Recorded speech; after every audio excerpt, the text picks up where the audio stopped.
pengen sharing 8 poin yang harus ada di dalam kontrak pekerja kreatif.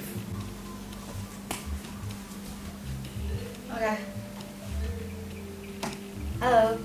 Jadi beberapa saat lalu kan aku udah sempat rilis video tentang 8 hal yang harus diperhatikan oleh pekerja kreatif. Nah, setelah video itu dirilis, ada beberapa teman-teman yang nanya ke aku lewat DM, gimana sih caranya untuk dealing with people pas di awal-awal, misalnya maksudnya lewat quotation, invoice, negosiasi, dan bahkan cara untuk membuat kontrak yang sederhana. Nah, dari situ makanya aku buat video ini, aku pengen sharing 8 poin yang harus ada di dalam kontrak pekerja kreatif.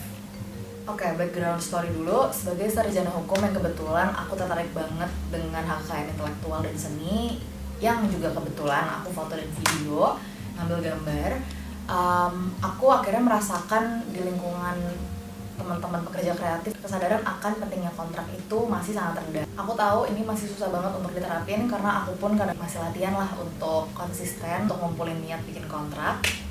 Tapi menurut aku nggak ada salahnya untuk kita sama-sama tahu dan paling nggak aware atau sadar sedikit bahwa kontrak itu adalah hal yang sangat penting yang nantinya nggak cuma menguntungkan dari pihak kreatif yang memberikan jasa, tetapi juga dari kliennya.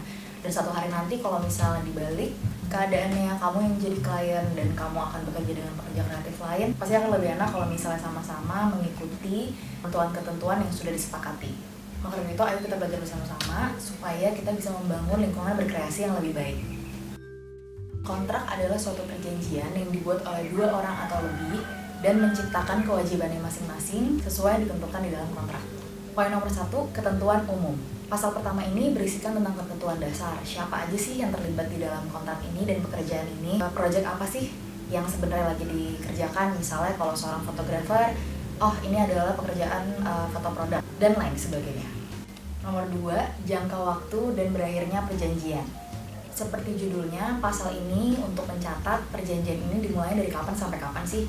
Jadi bukan pekerjaan yang satu yang kamu kerjain aja, misalnya oh hari ini aku foto, berarti kontraknya cuma 1 minggu. Enggak, jadi kamu harus masukin dari ujung, dari kamu pertama kali dealing, dari kamu pertama kali di DP dan pekerjaannya mulai, sampai terakhir ketika kamu menyelesaikan pekerjaan dan kamu dibayar. Nomor 3, jenis pekerjaan dan jangka waktu pengerjaan.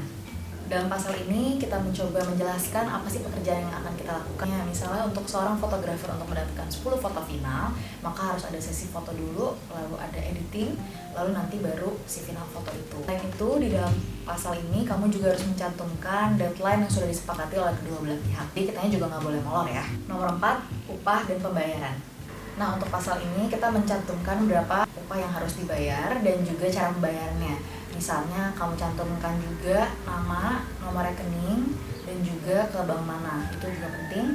Selain itu, kamu juga jelaskan termin-termin untuk pembayaran. Misalnya yang pertama itu DP dulu atau uang muka, lalu yang kedua misalnya nanti setelah udah selesai baru kamu pelunasan. Nah, ini bisa balik lagi ke kamu mau dibayar seperti apa. Dan juga ini tergantung kesepakatan yang sudah disepakati ya. Jangan lupa untuk mencantumkan 1 poin di mana kamu bilang pajak akan ditanggung oleh pihak kita. Jadi nanti jangan lupa untuk bayar pajak ya. Nomor 5, tata cara pengerjaan. Cobalah secara jelas untuk menjelaskan poin-poin pengerjaan yang akan kamu lakukan. Contoh, sebagai fotografer, kamu akan membuat sesi foto sekian jam, lalu misalnya edit sekian foto dan foto final sekian foto, lalu juga kamu cantumkan revisi misalnya maksimal 2 kali, dan jika ada revisi tambahan sekalian kamu tambahin juga di pasal ini, kamu tambahin poin di bawahnya. Jika ada revisi tambahan maka kamu akan nge-charge biaya tambahan sebesar sekian. Pokoknya sejelas-jelasnya dicantumkan di dalam tata cara pengerjaan ini. Nomor 6, kewajiban. Karena ada 2 pihak, jadi masing-masing itu ntar akan ada kewajibannya. Untuk bagian ini kamu bisa agak mencontek poin-poin sebelumnya supaya kamu nggak terlalu bingung dan tetap sama rentetan pekerjaan-pekerjaan yang akan dikerjakan dan kewajibannya. Biasanya untuk pihak pertama itu kamu mencantumkan tentang bayar uang muka dan pelunasan, penggunaan karya, dan jika ada jam lembur maka siapa yang akan menanggungnya. Di sisi pihak kedua kita juga harus menuliskan kewajiban kita. Apa aja sih yang harus dikerjakan di dalam pekerjaan ini? Misalnya ya tadi sesi foto, harus mengedit, Lalu misalnya harus menyerahkan file dengan ukuran sekian-sekian. Hal-hal seperti ini juga harus dicantumkan sebagai kewajiban dari kita sebagai pihak ketiga. Memang akan sedikit repetitif di semua pasal-pasal ini, tapi memang harus detail ya. Nomor 7, hak. Nah, biasanya yang ini nih, lumayan bikin semangat kan waktu lagi drafting. Dimana ada kewajiban, pasti ada haknya juga. Sesuai dengan pekerjaan tersebut adalah hak dari klien atau pihak pertama untuk mendapatkan hasil yang sudah kita kerjakan. Lalu kita sebagai pihak kedua, haknya adalah untuk mendapatkan bayaran dari apa pekerjaan yang kita sudah kerjakan. Nomor 8, hak cipta. Nah, di video aku yang sebelum ini, aku juga udah sempat menjelaskan sedikit aja sih tentang hak cipta dan bagaimana itu penting. Hak cipta adalah hak yang lahir dengan sendirinya ketika sebuah karya itu udah jadi dan bukan hanya ini doang. Untuk poin ini sebenarnya masing-masing sih, kayak sesuai dengan pekerjaannya. Ini balik lagi tergantung dealing dan tergantung jenis pekerjaan yang sudah disepakati oleh kedua belah pihak ya. Tapi ini aku kasih contoh aja ya. Jadi misalnya ada seseorang yang menyewa jasa fotografi aku, dibilangnya katanya untuk sosial media aja, tapi ternyata beberapa saat kemudian aku lihat di billboard misalnya ada foto aku. Nah, seperti itu sebenarnya udah nggak sesuai dengan apa yang disepakati di awal. Dan biasa aku juga naruh poin bahwa aku boleh untuk mempertunjukkan hasil foto itu untuk kebutuhan portfolio. Oke, jadi di luar 8 poin yang tadi itu sebenarnya ada pasal-pasal tambahan. Force major, dimana kamu nulis tentang keadaan memaksa di situ. Biasanya ini template aja sih, aku juga langsung dari yang sebelumnya aku udah pernah buat lalu aku copy. Lalu ada pasal kerahasiaan bahwa perjanjian ini harus dijaga oleh kedua belah pihak. Lalu ada pasal penyelesaian perselisihan, dimana kalau misalnya nanti tiba-tiba ada kenapa-kenapa, misalnya sepakat untuk dibawa ke court, atau kalau aku sih biasanya untuk musyawarah aja, jadi harus diomongin. Lalu next pasalnya adalah pemberitahuan, misalnya kalau ada apa-apa harus dikabarin kemana.